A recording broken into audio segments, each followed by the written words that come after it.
বিসমিল্লাহির রহমানির রহিম।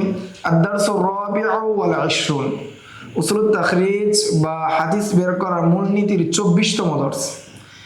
এই দর্সে আমরা ফেহরিসের 4 নম্বর কিতাব ফেহরিসুন লি আহাদিসি সহিহ মুসলিম আল কওলিয়া সম্পর্কে বিস্তারিত জানব। মুসান্নিফ এই ফেহরিস সহ 6টি ফেহরিস তৈরি করেছেন।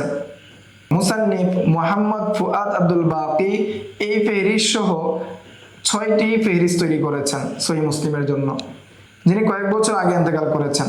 তিনি যে 6টি ফেহরিস তৈরি করেছেন, 1 নম্বর ফেহরিস হলো বিষয়ভিত্তিক ফেহরিস, ফেহরিসুল মাওজুআত।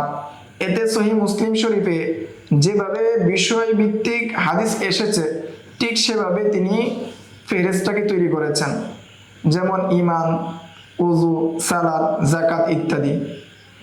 2 নম্বর ফেহরিস সহিহ মুসলিমের 2 নম্বর ফেহরিস হলো তিনি যেটা লিখেছেন সেটা হলো আর রকমুল মুসালসাল, অর্থাৎ ক্রমিক নং লাগিয়েছেন এবং তাকরার হাদিসগুলোকে বাদ দিয়ে ধারাবাহিকভাবে তিনি সবগুলো হাদিসের নাম্বার লাগিয়েছেন।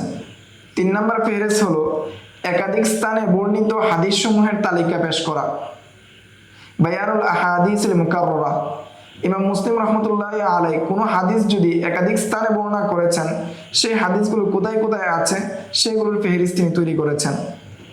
নাম্বার 4 নম্বর ফেহরিস হলো সাহাবায়ে কেরামের নাম অনুযায়ী হাদিসের ফেহরিস, মুআজামু আসমাই সাহাবা।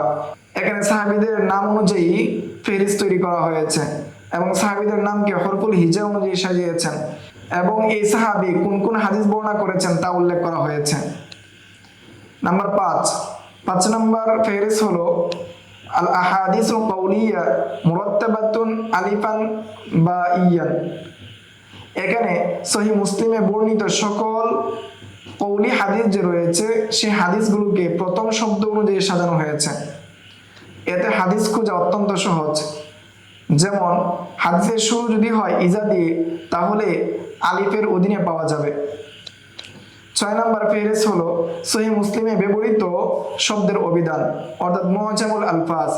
এতে বিশেষ করে গরীব বা দুর্বোধ্য শব্দগুলোর অর্থ এবং ব্যবহারিক ব্যাখ্যা প্রদান করা হয়েছে।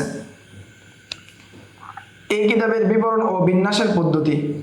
এই ফেহরিসটি 6টি ফেহরিসের মধ্যে 5ম নম্বর ফেহরিস, যার আলোচনা আমরা করছি। এর নাম হলো ফেহরিসুন লি আহাদিসি সহিহ মুসলিম আল কওলিয়া, যা হাদিসের প্রথম শব্দ অনুযায়ী সাজানো হয়েছে।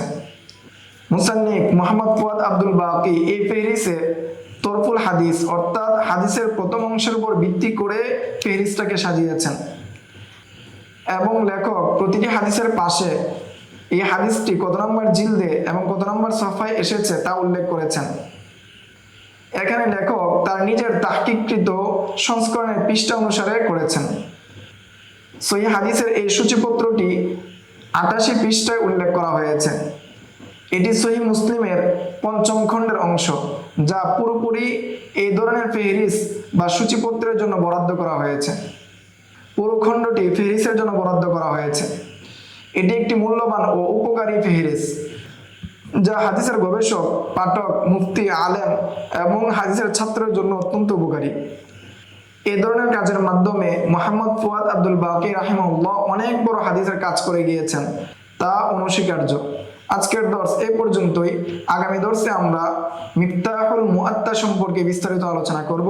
আসসালামু আলাইকুম ওয়া রাহমাতুল্লাহ।